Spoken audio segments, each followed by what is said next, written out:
while presiding over 4 decades of consolidated power, electoral manipulations, and occasional disappearances of political rivals.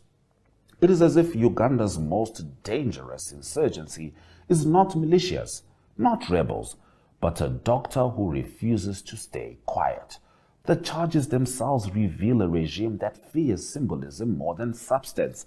Treason for a man who has spent decades mobilizing votes, not bullets, illustrates a leadership terrified of ideas. Misprision of treason and illegal possession of firearms, charges seemingly designed to terrify, highlights the lengths to which Museveni will go to appear omnipotent while controlling every narrative. His court calculations, delays, and procedural maneuvers serve a dual purpose: punish Besigye and turn him into a living warning. The message is still very clear to every Ugandan. Persistence, visibility, and a refusal to disappear are dangerous acts. Yet here's the paradox. In trying to crush him, Museveni has created a symbol more powerful than any campaign slogan.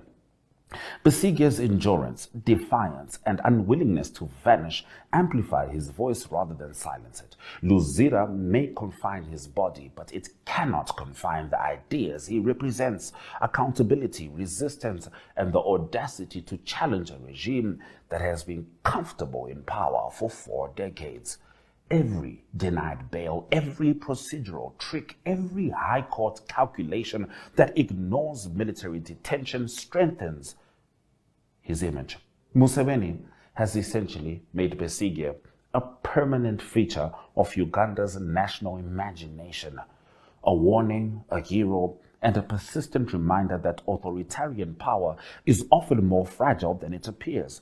In Uganda, this is what stability looks like: a president who fears one man's voice more than armed rebellion, a legal system that bends to power, and an opposition that must navigate detention, abduction, and procedural absurdity. Besigye's story is grotesque, frustrating, and deeply ironic. The regime's greatest fear is not ballots or coups, not armies. It is the unyielding persistence of a man who refuses to be erased.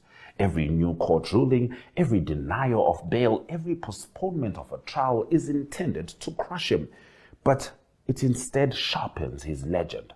Museveni, with all his decades in power, has managed to make a simple truth apparent: terrorize the opposition long enough and they become icons. Bends the law to intimidate, and the spectacle highlights your own fragility.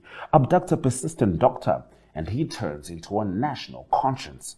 Luzira is full of men with power, but the most dangerous inhabitant remains the one Museveni cannot cage, the one whose courage and persistence prove that authority without accountability is a joke, and the joke's punchline is Besigye himself.